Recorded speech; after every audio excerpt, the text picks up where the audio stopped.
Maar voordat ons begin, wil ik daarom net sê vir julle welkom wat dit in die reën uitgewaag het. Om die fees te kom bywoon. Het is lekker om allemaal te zien.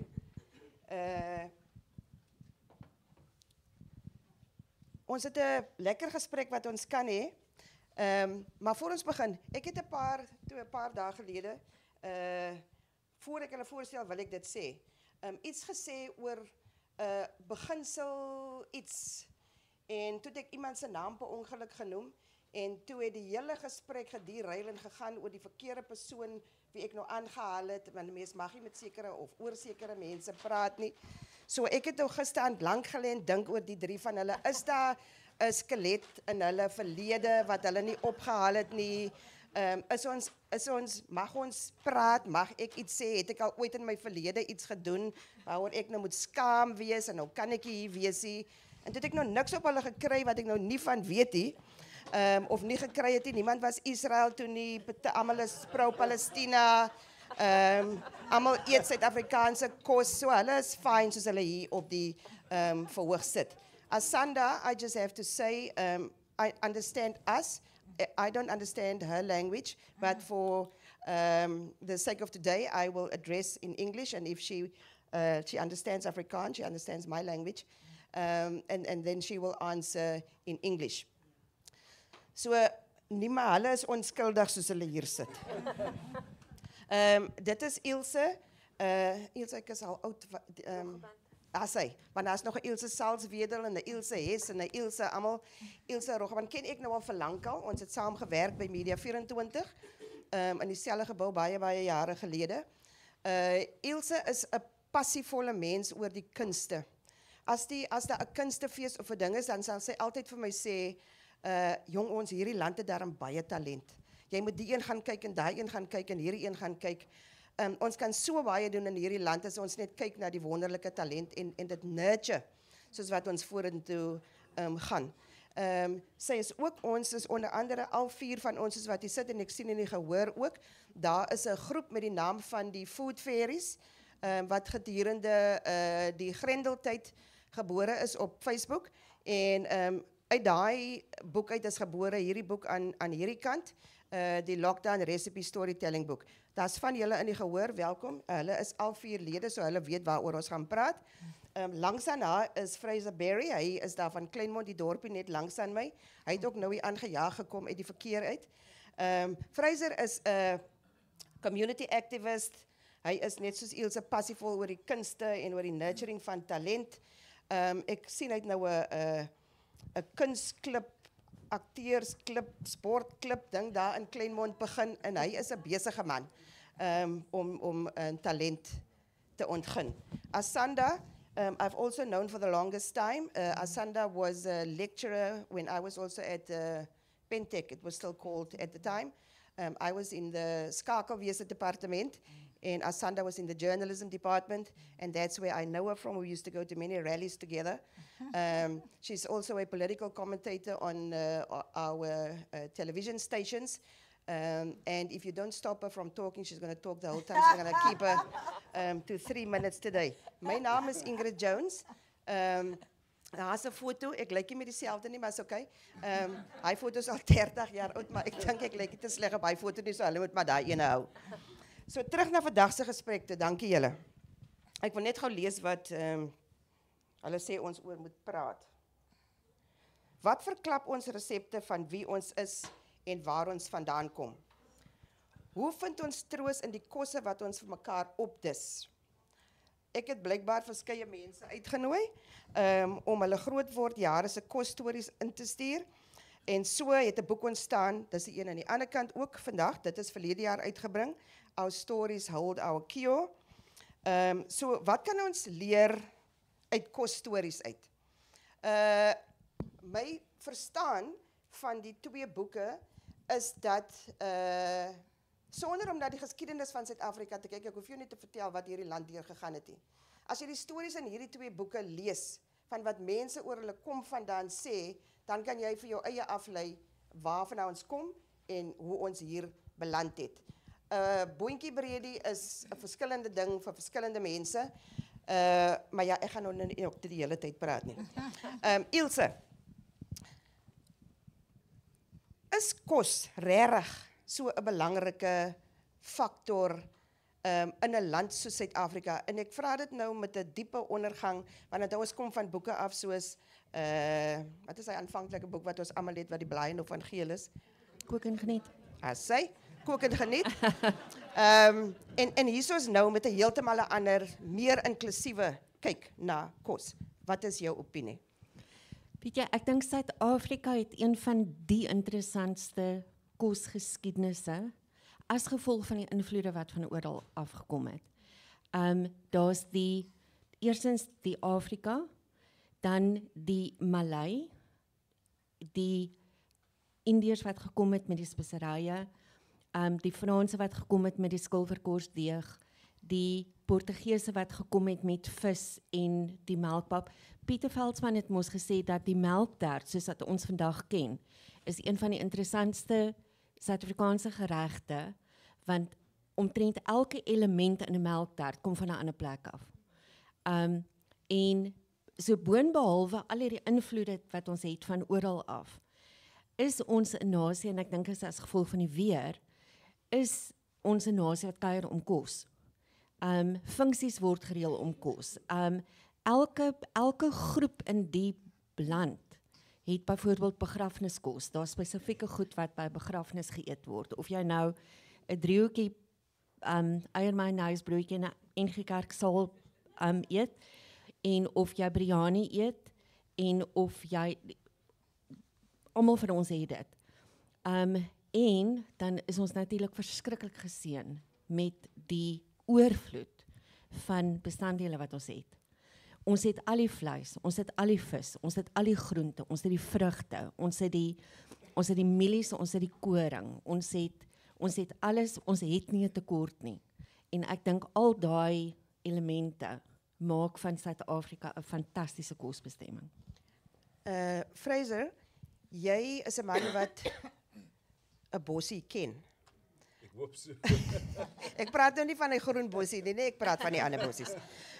Maar waar om kos te gaan soek wat byvoorbeeld uit ons voorgeslagte uitkom? Jy's passievol daaroor dat kos dit nie gister op die tafel beland nie. Daar's ander maniere van na kos kyk en gaan soek.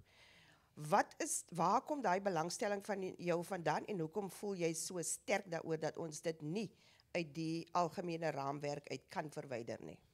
Yes, like Ingrid, Ilse het so 'n mooi inleiding gegee oor hoe die goed bymekaar kom. En vir my, as ek nou moet teruggaan, my eie ervaring en persoonlike reis met as 'n kind terug te gaan in my strandloper voorouers se voetspore toe, was daar intuïsie wat my na sekere goed gelei het, maar ek gaan nou verduidelik gou hoe ek daarby uitkom. So toe ek 'n laaitie was, was baie gepla met die timelines en die geskiedenis oor die strandlopers daar by ons gebied, en ek het begin eksperimenteer, net instinktief. Ek het hierdie bamboes so gekyk. Dink ek, yes, ons het nou lekker seafood, maar ons het 'n pottie. Ek gaan nou hierdie goed binne die bamboes sit en dan 'n proppie maak, net so op die vuur gooi, want ek het al te veel gesien, die bamboes brand nie uit nie. En dan eet ons smaaklik, want jy het jou soutte binne in jy het jou gel, hy gel, is 'n seegras. En dan is jy nou 'n ervaring, en daai was my eerste ding wat my geprikkel het omtrent herkoms en hoe die kosse. En toe grawe ons in die grond, die sandduine, daar's die eentjies. En ek hou by die proteas, tussen die proteas en ek drink my lomerig van al die lekker nektar uit die suikerkaan. En ons het as 'n spesie protea wat ons van wit wat ons noem kossies uit die volksmond uit. En hy is 'n vrug wat jy kan eet en jy eet vir jou trommeldik. En dan kom jy by 'n ouma se huis en dan sien jy maar hier word met vis gewerk. En sy sal sê hardloop oor die pad, kom by die water, sy het gaan kry vir my 3 perlemoen. Kyk as jy 'n siek het, kry jy gelukkig. As kry al die kry by die winkel, bring dit nou oor 'n uur moet dit terug wees. En jy stap oor, jy gaan al dit uit, jy neem dit huis toe terwyl jy speel. en dan word jy bekend gestel aan jou voorouers se geregte van die Europese, die Nguni, die Khoi, en dan ons slawe, Suidoos-Asiëse ding. So dis vir my was basies maar groot geraak rondom daai bewusheid van grondkosse, die goed wat die groei, wat ons kan voorsit Uit die grond uit uit die see grond uit. te kom. Ja. Yeah. Asanda, you look at food probably from a different perspective, more from an activist kind. You know, not everyone has the luxury of having access to food and to good food and to the earth and to all of those things. What is your take on the conversation of today? Yeah, that's, well, firstly, I want to say thank you for the invitation. And secondly, to declare, I'm wearing a red beret, and my husband reminded me as we were driving that people could think this means I'm wearing an EFF beret. That's exactly what I was thinking when you came in. And I was thinking the audience and this, but this is really, I'm wearing this red beret because my grandmother used to wear a lot of berets when I was growing up, and this is kind of my way of remembering her. I actually love head covering as a result of that. And I think for me, my grandmother was my first kind of socio-political educator, and a lot of that education happened actually through food, and a lot of, I think what we do, because I feel like a co-ownership of Food Fairies within the group is that we talk a lot about you know, food that we grew up with, and the sustenance that it gave us, but also the belonging, the sense of belonging that it gave us. And, you know, when I do research on something that is in Xhosa culture, it's like a thing that maybe not so much the younger people, but the older people would make umfino, which is essentially, it's weeds that grows on the streets, and you can just pick it up and make a meal out of it, add milli meal, add milli rice, and you've got a full meal. And someone at Farmers Weekly actually went and did the research on the nutrition value of these weeds, which we look at and walk past, and they found that they actually have a lot of value in terms of nutrition, in terms of supporting inflammation, and a whole lot of stuff. So they have healing properties. But one of the things that has happened because of the displacement of people, regardless of, I mean, I suppose all people of color in South Africa have been in one form or another been displaced, whether you're talking districtist level or you're talking these days where people are being displaced because they can't afford to live in a place and a place is being gentrified. And when we have those conversations about people being moved, one of the things that often isn't spoken about is that you're not just losing your home or your place, you're also losing your connection to the land. And our connection to the land is often expressed in the food we're able to pick, like a weeds that grows. And you know, the weeds that grow in the Eastern Cape are different to the weeds that grow in the Western Cape, are different to the weeds that grow. So further north, it's called murojo, but it's the same concept. And so when you move people forcibly, you not only remove them from their house or the land, physical soil, but you're also removing them from the food source, from their nutrition source. And in a country that has high unemployment like South Africa, we don't then consider that if there's a shack fire, these people have built a whole ecosystem of food around this particular settlement, and they are now being forced to move, or people are being evicted, and so on and so on. And so food for me is very political because it connects, it provides a sense of belonging. And therefore, when you don't have access to food, it's not just about the fact that you're hungry and are not getting the nutrients. It's also about the fact that you are disconnected from your sense of belonging.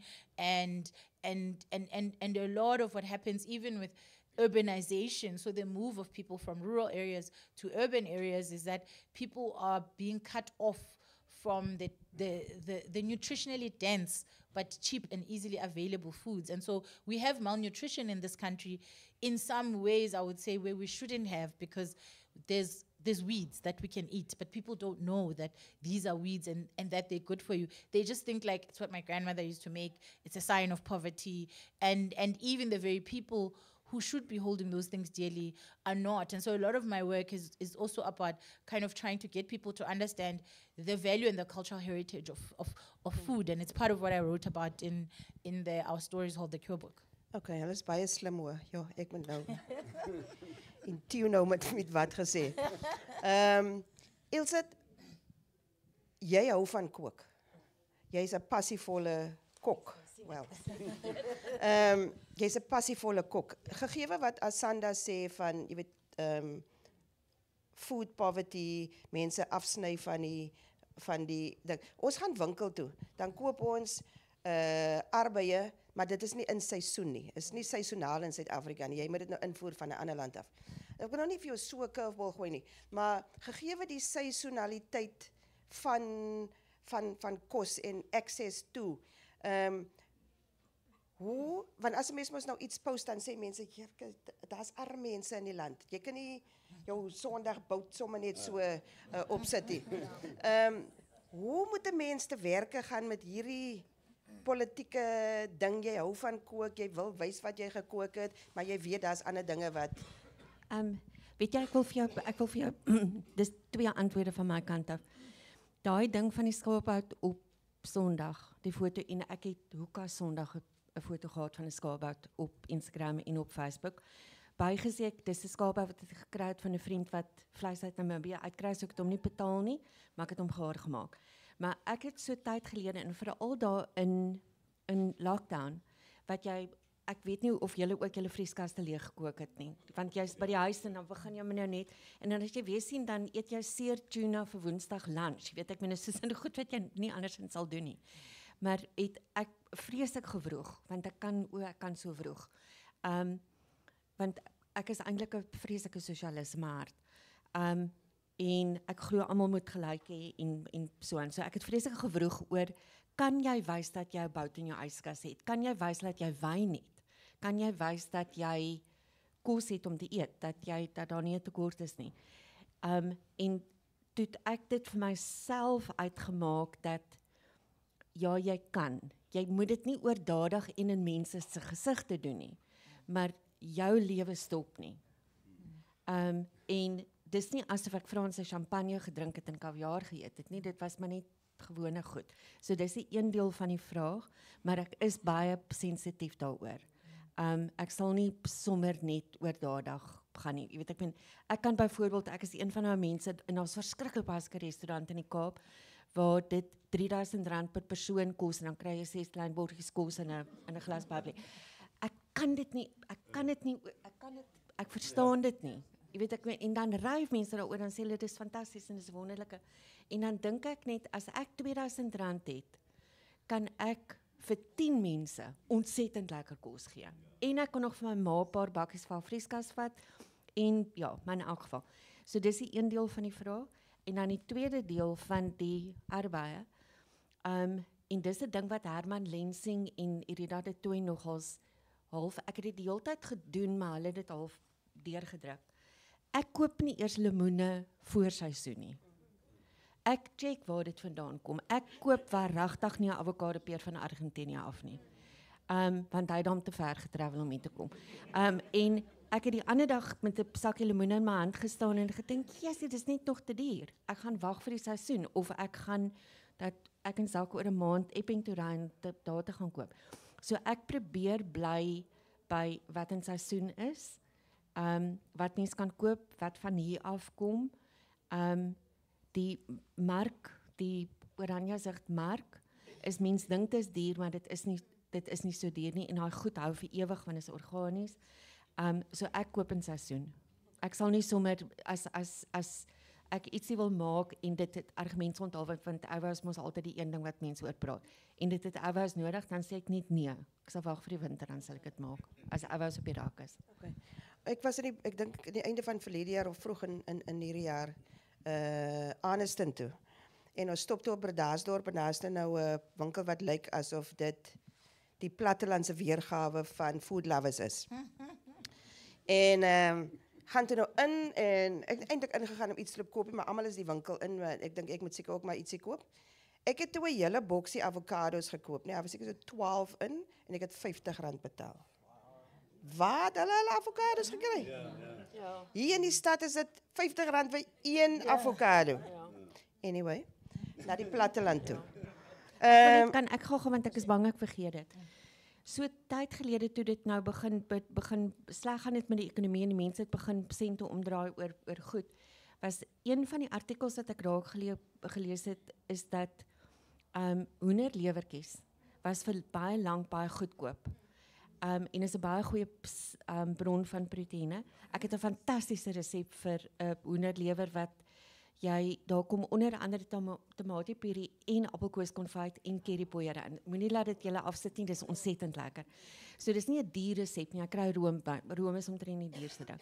So ek het dit toe begin maak en van die artikel verskyn het totdat ek die derde keer weer hoenderlewertjies gekoop het. Toe sien ek maar hoenderlewertjies is nou skielik, dis nou R20, nou is dit sommer R30. En nou, jy weet so mens moet versigtig wees, maar dan is daar 'n wonderlike plek soos Elgin se fabriekswinkels. Ek weet nie of daar een naby julle is nie. Elgin se hoenderlewertjies 500 gram R22 al vir maande. So ek gaan soen toe koop 'n klomp, so mense moet uitkyk vir die bakens ook. Fraser, jy lewe by die see. Ek het met 'n groep vissersvroue gewerk. Jy het ook een aand vir ons kom sing daar in Kleinmond. En ek het by hulle meer geleer as uit 'n kookboek uit van uit die see uit lewe. En wat 'n mens alles uit die see uit kry en wat jy nie moet weggooi nie, wat jy kan hou en so aan. Ek het nooit geweet jy kan 'n haifin vat en dan maak jy frikadelle daarvan nie. Die auntie het gesê sy gaan vir my maak, ek is nog so 'n bietjie like I don't know. Maar ons gooi so baie goed weg wat ons maar eintlik kan gebruik. Maar ek wil meer spesifiek met jou praat oor die goed wat uit die see uitkom en daar by jou agter die berge uit wat jy vroeër aangeraak het. En op die platteland lyk dit vir my is dit ek weet nie, ek bly ook maar daar op 'n klein plekkie so ek is ook so in 'n borrel. Ek weet nie eintlik meer wat gaan in die wêreld aan nie. Lyk dit gaan super swaarder as wat dit in die stede gaan want mense het meer hier access toe as wat maar ons het access toe en access to the sea. Maar nou het jy 'n lisensie nodig om dit te loop uithaal. Jy het dit nodig om dat te gaan. Jy mag nie meer as 5 dit en dat doen nie. Wat het daai tipe van wetgewing in op die kos wat mense kan eet, maar hulle kan nie want jy moet 'n lisensie. Is goed, sy noem spesifiek dit aan wanneer ek het vir Sanda geluister toe, so I immediately thought the weaponization of food. En dis presies wat uitspeel, want onthou ons land is gebaseer op hy principle dat die kos, toegang tot die kos word 'n wapen, né? Hy is die fondasie van die land. So die platteland het daar 'n paar goed uitgespeel en dit het baie te doen met die development van die plattelandse dorpies, soos vanaf daai kusgebied, nou, as nou net kyk na daai deel van die Overberg, Kleinmond, Emmaus, etc. So toe die nuwe dispensasie kom 94, toe skielik raak ons plattelandse dorpe meer fancy. So wat dit beteken ons nie meer hoenders, hou nie meer hoenders aan nie. Is iemand klaar nou aan bekies, jy weet dan jare of so hoenders aan en nou is dit 'n jaar later, die hoenders hier nou is hoenders en nou is die hoenders hier. So allerlei goede stelselmatig plaasgevind. So die verbrokkeling van kultuur wat te doen het met access to your chicken coop. Ek het nooit uit die winkel uit hoendereiers geëet van 'n laaitie af. Ek het die hoender se kop afgekap. Ek het daai hoender se vere uitgetrek. Ek was ouma se regterhand. Ek het die frikadel geknie, ek het die brood geknie, ouma se arms is moeg. So jy sit met so daai het plaasgevind. So ons gemeenskap het dan nou bestaansboerde gehad vanaf ons het al die voëls gehad daar, vanaf die makoue tot die kalkoen, tot die eende, tot die wilde ganse. Ons het alles gehad op die jaat. Plus die hoenders, slaghoende en die leeuene.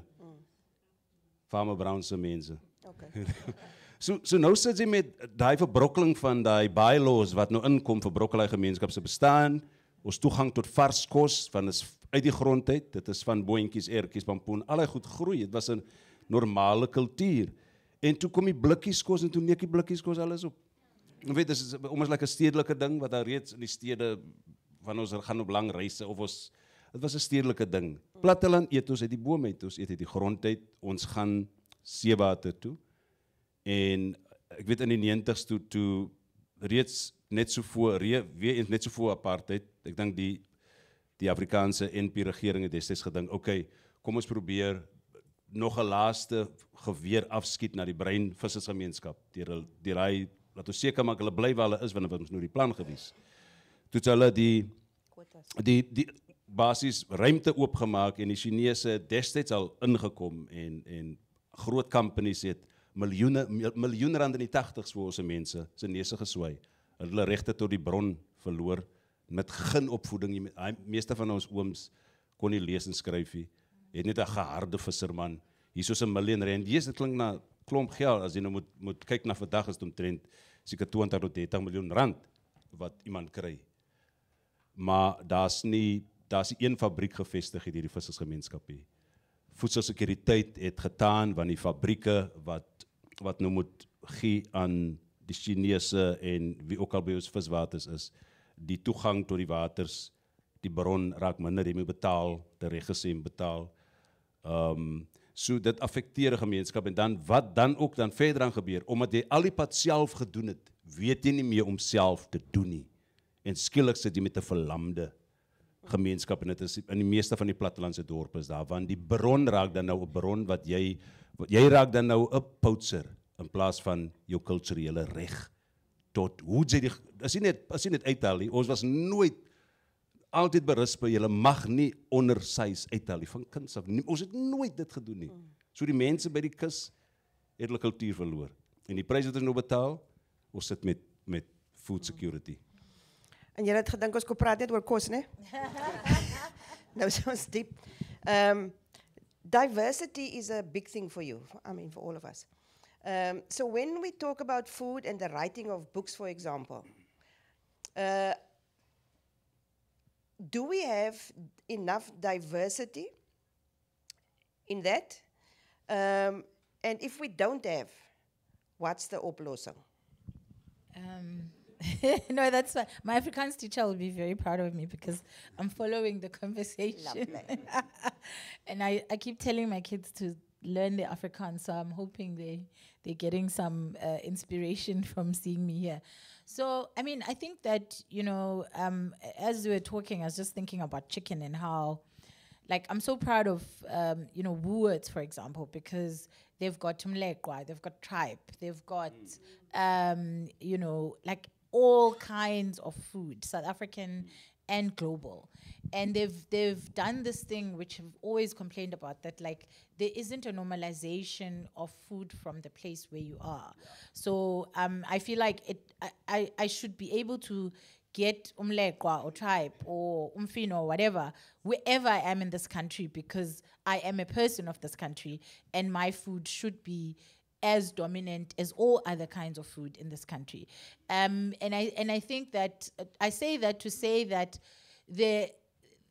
the food industry has been quite exclusive and has catered to particular sets of people, so people with money, white people, but there is a shift. So when you see a Woolies which does cater to people with money beginning to inculcate African food, then you begin to see that people understand that the majority of this population is black, does eat umlekwa, and if we don't cater, then we are going to run out of markets, right? And I think that when I look at that, I'm encouraged. And of course, one of the reasons why I love and I'm always telling Ingrid, like, keep going with this food fairs, keep going with this work that you're doing, because it's cultural heritage. And just thinking about, you were saying, hopefully my Afrikaans didn't fail me, that when you were a child, you never bought chicken from the shops. You just went and got one. And we have been so far removed from our sources of food that with that, what we don't consider is that with that, we've lost a lot of important skills for how to get food and a lot of important skills and knowledge for how to prepare food, because umlek was prepared differently to a chicken that you get from from the shops, because a shop chicken you can cook it in an hour. Umlek requires like it's a whole day affair because it takes long, it's like a hard body, but it's also more organic because it's usually more organically grown and all of that. And my husband and kids will be irritated by this, but when my oldest daughter turned 7, my husband bought her a chicken because he wanted her to learn the relationship between the food and the meat she was eating and the living thing. And of course, I won't go into detail. It didn't go so well. But at some point, I think she wanted to make it a pet. And it was very awkward because my husband comes from a rural community, so to him, he doesn't understand the concept of a chicken as a pet. But my child is suburban grown, and so, it was quite a fascinating engagement with the rural and the urban in our household, but also quite an instructive thing, because if he hadn't done that, me, township-raised child, I would have never thought to do that, because my kids eat chicken, I wouldn't have thought they need to learn that actually chicken comes from somewhere. It doesn't come from the Woolies or the Pick n Pay or whatever fridge, And what was great about it is that in the end, my kids, our nanny had to be the one to do the killing because they wanted nothing to do with it. But they did eat the chicken. And I thought that was so important because sometimes when you don't know the cost of something, you don't appreciate it. And I would hope that, through that, they learned that, chicken is more than just something that you get and you eat, that there's value to it, that there's a life to it, that there's all of that stuff. And so for me, again, the loss is all of that. There's skills, there's culture, there's knowledge, there's connection to living beings. A lot of people think that people of color are not good at conservation. That's why we need national parks. But then my question is always who was looking after this land before all these things existed? Before there was Kruger National Park, we lived among these lions and animals. We didn't I need live them. amongst the baboons now, just so you know. So I'm hoping that there should be a park. Sorry. Theo, you must just give us an indication when we have to, because I would like to have some questions vrae van die gehoor, as daar nie is nie. Maar ek wil net gou terugkom na die boeke wat hier staan. Aan die linkerkant is 'n boek wat deur 'n gevestigde uitgewer uitgegee is, right? En dit was 'n goeie projek toe ons die Food Fairies begin het. Al 4 van hulle was betrokke in die eerste boek en hulle is ook betrokke in die tweede boek. Boeke word grotendeels steeds deur gevestigde uitgewers uitgegee. Toe is daar beweging waar mense sê, maar ek het nou my boek ingestuur, hulle dink jy is kwaai nie, hulle gaan dit nie uitgee nie, so ek gaan dit self uitgee. En toe is daar die ontstaan van self-publishing, self uitgee. Ek het ook verlede jaar die ou trappietjie opgeklim van 'n selfuitgewer wil wees, dis glad nie maklikie. Want terwyl 'n gevestigde uitgewer toegang tot geld het 'n self-publisher glad geen toegang tot geld nie, en die mense wat dan 'n boek vir hulle self wil uitgee, moet self daarvoor betaal. Jy het geld daarvoor of jy het nie geld daarvoor nie. So daar's baie stories wat iewers in jou laai lê of in jou kop is, maar jy gaan dit nie doen nie want jy het nie geld om dit te doen nie, so jy los dit. Toe ons nou by die tweede boek kom, okay, wag, nou hierdie ene het 'n inkomste gemaak en ons het gesê en beloof dat as hierdie boek uitkom, gaan ons die tantieme gaan ons vat en niemand van ons is 'n sent betaal nie. En ons gaan nie geld gee vir worthy cause. Ons het die geld gegee vir Quentin the Shack Builder, wat julle almal ken, so transparency. As hulle môre sê sy het geld gesteel, dan moet julle weet het na Quentin the Shack Builder toe gegaan. En hy het die geld gebruik waarvoor hy dit goed gedink het. Die tweede een aan die ander kant is self uitgegee. So nou moet jy 'n boek, dus denk maar, ek gaan ook nou nie meer wag vir ander mense om dit te doen nie. En dis die vraag wat nou hier na julle kant toe kom. Ek gaan dit nou self doen. Ek gaan vir mense sê, okay, skryf julle stories, stuur dit in en ons gaan kyk of ons dit kan doen. Maar dit beteken die mense moes vooruit betaal het vir hulle boeke, right? So waar een boek duisende kopieë kan verkoop en ek ken my mense, hulle gaan nou vir jou sê, nee, ek gaan 'n boek koop. Maar wanneer hulle hy geld moet betaal, dan gaat dit maar swaar. So ons het gesukkel met die tweede ene. Dit is volgens Ilse en vele ander mense wat dit al gelees het, met wie ek in kontak gekom het, een van die mees seminale boeke wat daar behoort te wees in die kos industrie en om te praat oor kos. Maar daar is net 300 boeke hiervan gepubliseer, 340, ja. Want dit is waarvoor mense betaal. Daar is nie addisionele boeke wat ons vandag hier kan verkoop nie. Ek het 8 extras vergeet in my kattebak by die huis. So daar is nie hiervan te koop nie. As jy wil hê, moet jy bestel en dan moet ons weer bestelling plaas en dan gaan jy jou boek kry. Want daar is nie iemand wat daarvoor betaal het nie. Is volksbesit. Right? So dit is nou nie vandag hier so te koop nie. Gevestigd, so, laat ek net sê, gevestigd kom altyd met nice kwai. Ek gaan dit koop want iemand fancy het dit gemaak en gedoen. As ek dit doen, is daar altyd die suspisie dat dit dalk nie goed genoeg is nie.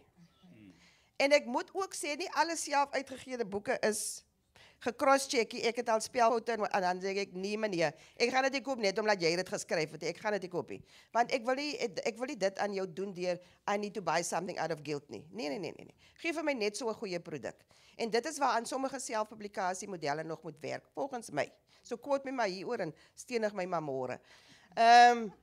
So wanneer 'n mens, hoe moet 'n mens na hierdie situasie kyk? As iemand sê, maar ek wil 'n boek uitgee, hulle het gesê, nee, hulle wil nie, want daar is nie 'n markie. Hoe moet mense wat wil na self uitgee teenoor gevestigd kyk? Daar is nou baie, Miss Jones, dis nou 'n baie moeilike vraag. Maar al wat ek kan sê is dat hierdie 2 boeke, ek neem aan almal van julle hou van kook of hou minstens van eet. Iemand soos ek wat hou van beide, ek kan in Pick n Pay se gange stap vir ure. Dit kan vir my lank besig hou. Zalk my seun het al vir my gevra, hoe weet ek iets is lekker? Ek sal 'n resep lees en dan sal ek sê, ek gaan hierdie probeer. Dan sê hy vir my, maar hoekom weet mamma? Dan sê ek vir hom, want ek kan 'n resep lees. Dan sê hy, maar almal kan 'n resep lees. Toe sê ek nie, maar ek kan 'n resep lees. Ek kan letterlik ek kan sien, hierdie gaan gebeur en daai gaan gebeur en hierdie gaan gebeur en dit gaan die eindproduk wees. So ek kan 'n lewertjie resep lees en dink, appelkoeskonfyt? Ja, dit gaan werk. Maar in elk geval. Maar hierdie boeke is meer as dit, want dit is storieboeke ook. Dis deel van ons kultuur. Dis mense se wie het my leer kook? Wie het die grootste invloed op my gehad? Waar is die bestanddele wat ek doen? Wat is die kos wat ek nodig het as ek troos nodig het? Wat is die kos wat ek gebruik as ek sente moet omdraai? Wat is die kos wat ek vir mense kook wanneer ek my hart met hulle wil deel? So dis baie meer as net resepteboeke. En die tweede boek is net so goed soos die eerste een, al is hy self uitgegee. Maar 'n boek soos daai, die tweede ene, moet op almal se rak wees. Dit moet eintlik 'n boek wees dit moet amper 'n voorgeskrewe boek word op skool. Want dit gee soveel, want dis elke persoon se eie storie.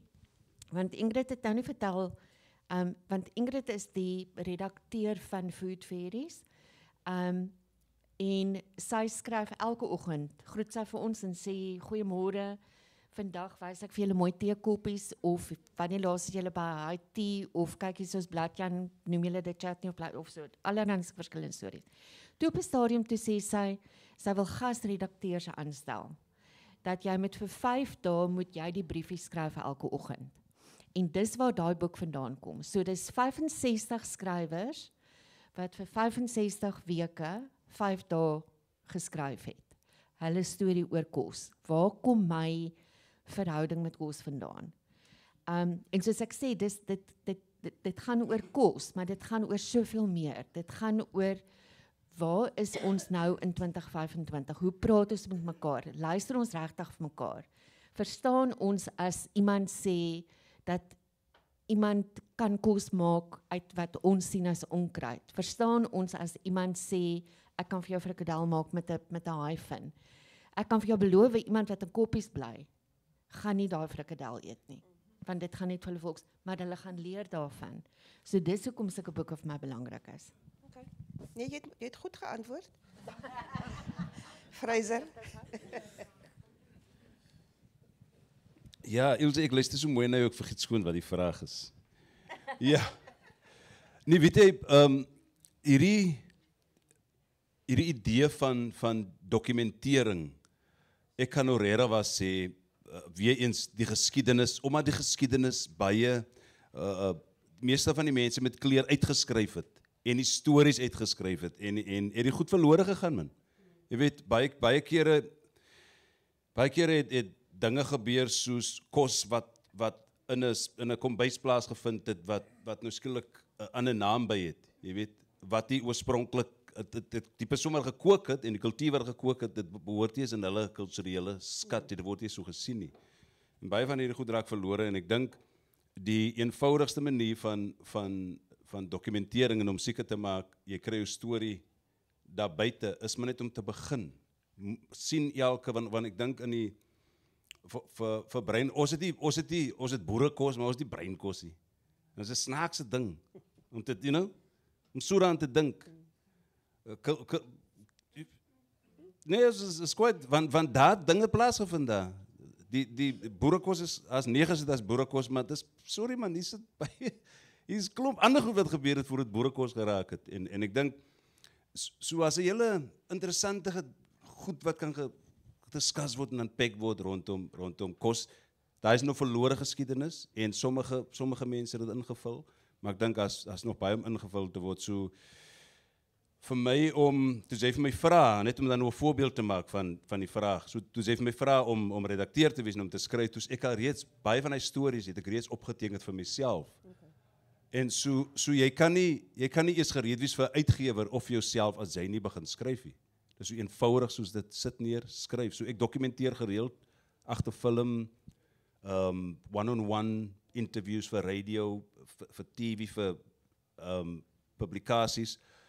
En ek weet die krag vir Suid-Afrikaners nou, wat ons nou het, is om seker te maak, ons kry hierdie verwronge lyn van disinformasie en van, ek dink, intellectual statements wat aanvaar word as the ultimate truth, even rondom die kos. Soos daai goed lekker kan deweek, dan gebeur dit mos so, mense se stories. So skryf net. Hier sit ons nou met 'n boek, man, yes, like twee boeke, ja, en ons het net geskryf, en ek self het gedink, het is so belangrik miskien nie, maar sodra jy begin skryf en iemand lees jou storie, ek het Ilse se, ek het almal se gelees, en is like, wow, jy kry al hierdie teksture en nuances en kleure en geure. Ek gaan nou my mond hou, ek raak sommer honger nou. Ek gaan net die inchip, mens moet besef is dat, ek doen werk vir Afrikaans 100, en een van die goed wat ek nagevors het was juist resepteboeke, is om te probeer uitvind wanneer, nou daar's ek dink dis mevrou Duykema, dink ek was haar naam, is een van die eerste boeke, en sy het aangeteken alreeds daar, dat sy het agtergekom dat van die speserye kom van ander plekke af, die manier van goed gaar maak en so aan. Toe probeer ek uitvind, wie was die eerste persoon van kleur wat 'n resepteboek in Suid-Afrika uitgegee het. En vasgehak, kom net aan mekaar uit by Cas Abrams se boek en later. En nou weet ek, daar moes iets vroeër gewees het. Toe kontak ek vir Betta van Deventer, wat 'n doktersgraad het in Suid-Afrikaanse kookkuns en so. Sy weet ook nie. So daar's 'n deel van die geskiedenis wat net weg is. Ja. Want iewers elders moes daar iemand resepte aangeteken het en te sê dat hierdie is hoe ons hierdie goed gemaak het, maar dit is weg. So as ons nie so gou as moontlik mense se oumas en ouma grootjies se stories begin opteken nie, gaan dit ook wegraak. Ja. Dis baie waar, maar as jy nou net dit so van jy gaan kyk en hy laai by die huis, né? Ja. Lê jou ma se boekie wat sy ingeskryf het. Daai was die eerste boeke. Ja. Asanda. So I mean, I think I'm so proud of you know these projects that you've done, that I also feel like we've done kind of. I didn't really contribute to the first one because I use my ancestors' guidance to measure things. So I really struggle with like putting 1 teaspoon or whatever. So that's the thing. And the second book, I really enjoyed writing the piece that I wrote towards that book, because I wanted to talk about food, and I wanted to talk about where I come from. And I come from a township outside of East London called Mtanzane. And a lot of the time when we talk about townships, and rightfully so, we talk about the trauma, we talk about the pain, we talk about the violence and all of that stuff. But what we miss is that, you know, human beings live in the Cape Flats, the townships, etc. And human beings have to make lives within the circumstances.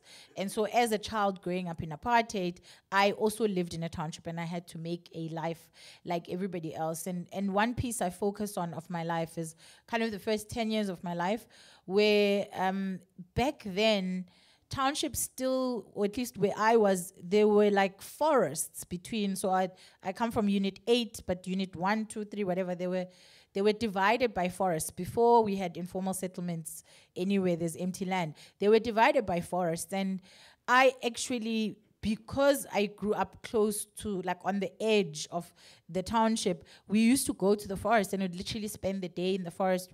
We'd cook food like in a, you know, like in a container from a child's, what is it, the baby formula. And we learned how to engage with nature, and we learned where the streams were, and the boys would hunt the birds, and the girls would collect some of the wild fruits and stuff. And that's how I came to, you know, outside of learning how to cook from home, that's how I came to learning how to cook. That's how my relationship with nature was built, which I still have today. I love being in nature, and I try to get my kids to go on nature walks with me all the time. And I love being surrounded by nature, because that was my childhood. And I wanted to contribute this particular piece because I think it is important. And I spend a lot of time in my work going to, you know, I spend a lot of time with universities, with schools, with corporates, talking to people about racism in South Africa and their stories.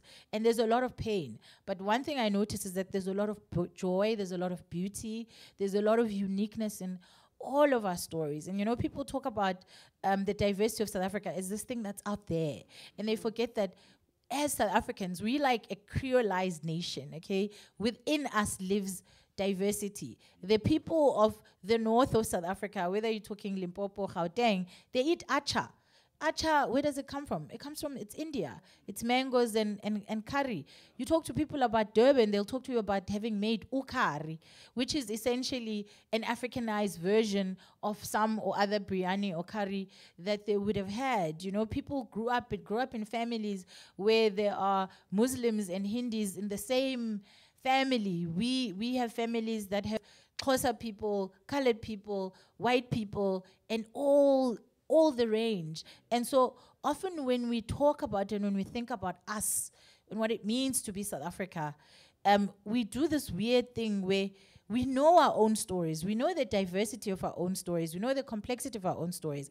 But when we want to talk about South Africa, we want to talk about it in very specific boxes that separate, that divide, and that cause angst and strife. And for me, story is where I go to remind us of who we are. When I'm thinking about what does it mean to be a South African, I go to stories and I remember the many, many stories I've been privileged to hear in these workshops that I run of people's ordinary lives. And so please do order the book and do buy it. Please. Nee, maar ekskuus, ek wil nou ek is vir dis kan jabbrag, ekskuus, ek jammer. Maar dit wat Asanda nou sê is so waar, is dat as mens net vir mense kan daai deurtjie laat oopmaak om te sê dat jy sal nie Saterdag kan pap en sous eet saam met jou wors of bobotie kan maak of curry sousaties kan maak of snoek kan braai en patats kan maak as dit nie was vir al die kulture in Suid-Afrika nie. Dis nie, dit behoort nie aan een van ons nie. Jy weet ek meen, want kyk die bobotie is die ACVV dink ek gaan nog sekerlik 'n monument vir dit oprig. Ek meen hulle het 'n Koeksuster monument al. Maar nie een van daai goed behoort aan net een groep nie. Dimensie, ja. Julle, dit lyk vir my die tyd is verstreke, Theo, dat er nou ander mense ingestap van wat seker na 'n volgende praatjie toe kom. Kan ons nog 'n paar, een of twee vrae doen? Daar's 'n hand wat daarop is.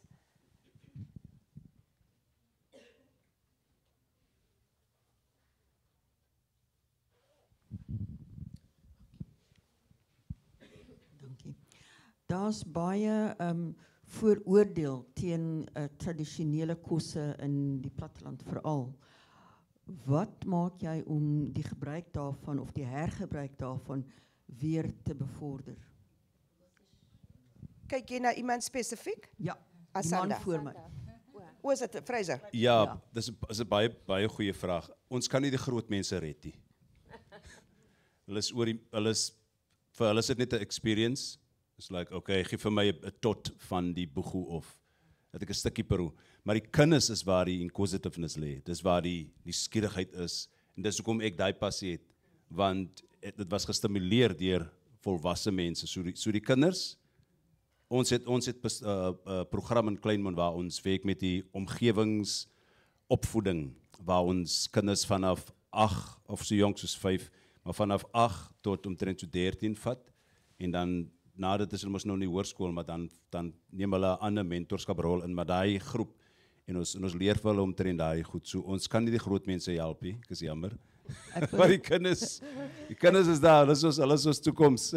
Okay. Die in verband met die ouers, ek wonder maar net of daar 'n toeristebedryf daar is, want mens kan soveel kosse maak, soos byvoorbeeld pickles en sulke tipe van goed, wat mense nêrens anders kan kry nie.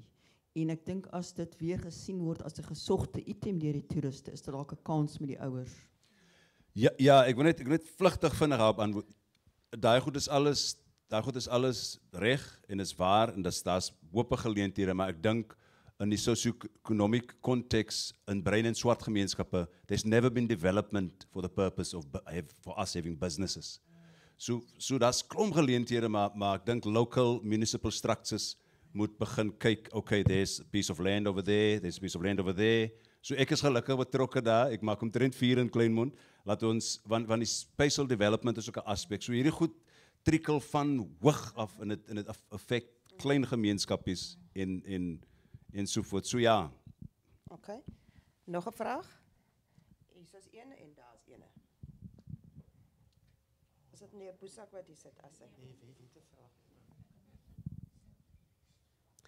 Nee, baie dankie Ingrid, baie dankie vir julle. Kyk, ek is 'n alleen wolf, maar groot geword in 'n huis waar my ma vir ons geleer het as 8 kinders jy met jouself kan help. En so 5 jaar gelede, toe sit my gesinnetjie vir my in 'n woonstelletjie, maar hulle gee my alles wat ek mee kan oor die weg kom. Ek kan kook en hulle het my alles gegee, die regte braaier, die potte, die stoof self waarin ek kan brood bak wat ek net geniet en al die goeders. Maar gits, 18 maande gelede toe koop ek vir my 'n ligbraaier. En ek sit nou met 5 wit olifante in my kombuis. En ek weet nie om aan wie te skenk nie. So beskou julle nou as die kokers of kok. Maar my skoonseun is 'n proper head chef daar in Londen. Ek wil nie eens vir hom vra nie. Maar beskou julle dit nou wat ek nou gedoen het as 'n alleen persoon, as 'n groot nee, of het julle 'n bietjie simpatie met my? Ek gaan gou vinnig probeer antwoord. Ek dink Frys het klaar geantwoord. Die ou mense, as kan niks aan hulle doen nie. Maar as die ou mense nou besluit het hulle wil airfryer sê, airfry vir hom. Skenkie aan goed vir die jonger mense dat hulle kan eksperimenteer. Ek dink die airfryer is 'n heeltemal 'n ander gesprek wat 'n mens kan hê, moet jy of moet jy nie. Maar ja, nee, geen self aan te smeer nie. Ja. Toe Asanda nou praat oor die forest that you went to, it came into my mind, did you also find mushrooms? And did you eat mushrooms? Did you know which ones were poisonous or not? So I have foraged for mushrooms, but I think at the time, or maybe it's something to do with the terrain, I don't know. Mushrooms were not a big focus. So we used to pick a lot of, like, we came to understand leaves, we came to understand like wild fruits, we came to understand roots that we could eat. And then of course, like encountering the streams, then you get to learn like the small fishes and the stuff that live there. But also I think part of why it was easy for me, which is why I spoke about my grandmother's, because my grandmother was the first kind of organic mini farmer, I can say, that I've met. She taught me about composting. She taught me about the importance of having land and the importance of growing your own food. So my grandmother was one of the first people to move into an informal settlement. And when I asked her why, because my mom had a house and she refused to live in my mom's house. And she said because she wanted to have access to as much land as possible, because she grew up in a rural area. And for her, land was important. And she built her house, and she actually did plant. So she planted maize, she planted pumpkins, she planted spinach and all kinds of food. And so the food we ate when I went to my grandmother's was food that my grandmother had raised herself. I had a family member who used to buy and slaughter pigs. And so the meat we ate was generally coming from a farm, having gone through this process. And so I think in a way, part of, I suppose, the privilege that I have is that I grew up in a family that related to food in a very organic way. Like even now, I can't make, people make mash, like that powder. You just mix the powder with the water. I can never do Mr. that. Busak sê hy kan nie dit doen nie. Yeah, I can never do that because I just feel like this is not a potato. I need to see the potato in its full form, and I need to be the one kind of mashing it and putting milk in it. And I think that's important because it ensures that like my relationship with food continues to be an organic one. And if you think about like the serious health concerns that many South Africans are undergoing, and the fact that, a lot of the sicknesses that we have, particularly as people of color, are new to us. That's why they even call lifestyle diseases, because we change our lifestyles when we move from rural to urban, and our bodies literally reject the stuff. And so, my husband's into beans now, so we eat a lot of beans, for example.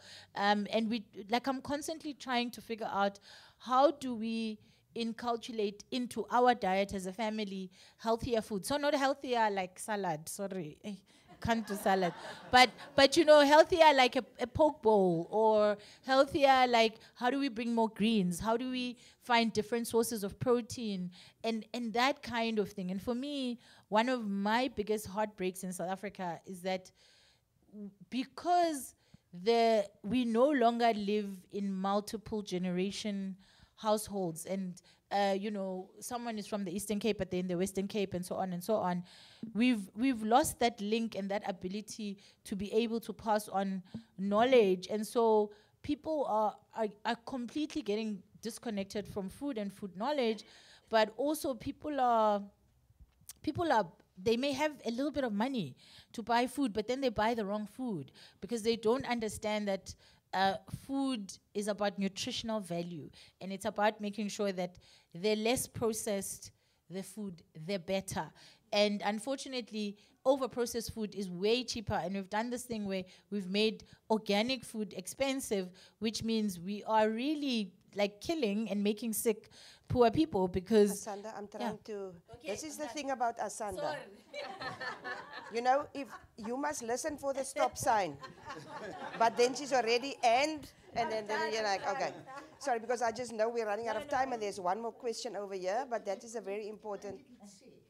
yeah, sure. Hallo.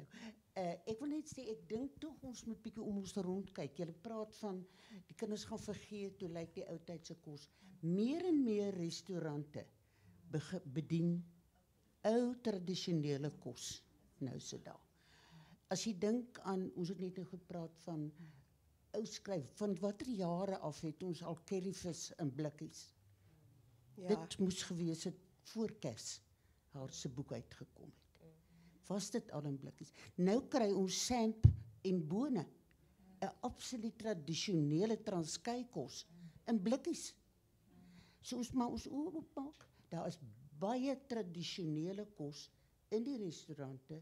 Ek self het in 1976 nogal baie interessant. Ek was skoolhoof van 'n bruin skool wat ons vanoggend die gesprek gehad het.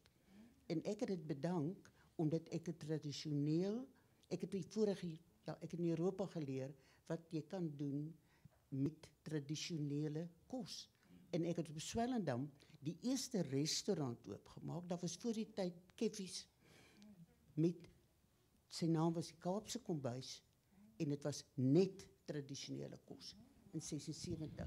En ons moet maar rondkyk. Hier is baie spyskaarte. Okay. Van tradisioneel. En ons moet by mekaar leer ook. Ek het groot geword met stampmielies, want my pa was 'n vroustater en pap en daai tipe van goed. Ons moet leer by mekaar. Julle dankie. Ek sien hoe begin die mense want hulle weet hulle het volgende shows om na toe te gaan. Dankie vir dat julle na ons kom luister, dat julle rustig stil gesit het en nie aan die slaap geval het nie.